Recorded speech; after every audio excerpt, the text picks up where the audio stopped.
बच्चों, let's read the question. The question is saying assertion is given as ribosomal RNA is synthesized in the cytoplasm of the cell. Reason is given as it is translated with the enzyme RNA polymerase 3. Option are given as both A and R are true and R is the correct explanation of A. B में है both A and R are true but R is not the correct explanation of A. C में है A is true but R is false. D में A is false but R is true. E में है both A and R are false. तो आइए देखते हैं हम इसका की कंसेप्ट. तो अगर हम बात करें इसके की कंसेप्ट की, तो इसका की कंसेप्ट हो जाएगा राइबोसोमल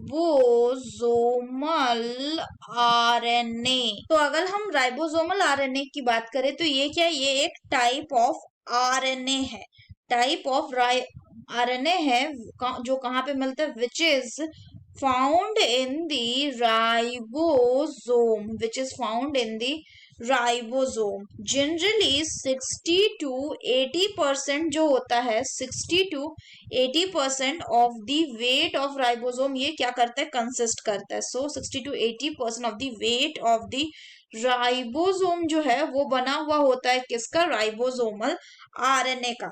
फर्दर अगर हम बात करें तो ये जो राइबोसोमल आरएनए है ये प्रोकैरियोट्स में 16S होता है. 16S आरएनए यानी राइबोसोमल आरएनए.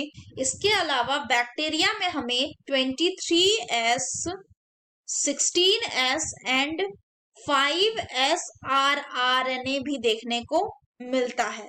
फर्दर अगर हम बात करें यूकैरियोट्स की, तो यूकैरियोट्स में जो राइबोसोमल आरएनए है ये जनरली सेवरल होता है. क्या होता है, several types of ribosomal RNA जो कि किसमें अरेंज रहता है, विच आर अरेंज्ड इन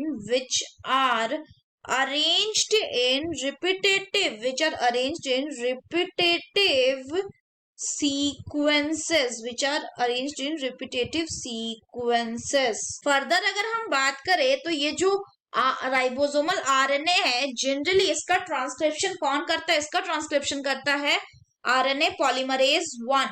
तो अगर हम क्वेश्चन की बात करें तो इसमें बोल रहा ribosomal RNA synthesized in the cytoplasm of the cell. तो ये कैसा, ये गलत है क्योंकि आरएनए है तो कहां पे बनेगा, न्यूक्लियस में बनेगा. So it is formed in the nucleus of the cell. उसके बाद बोल रहा है translated with the enzyme RNA polymerase 3. पहली बात तो आरएनए ट्रांसलेट जब होगा तो उसमें आरएनए पॉलीमरेज 3 नहीं आता है. आरएनए पॉलीमरेज का काम ट्रांसक्रिप्शंस में होता है. तो ये कैसा, ये गलत हो गया. दूसरी बात, ये जो ट्रांसक्राइब होता है वो आरएनए पॉलीमरेज 1 की मदद से होता है. So the correct option will be option E, that is both A and R are false. So that's all for the question बच्चों. Hope you understood it well. Best of luck.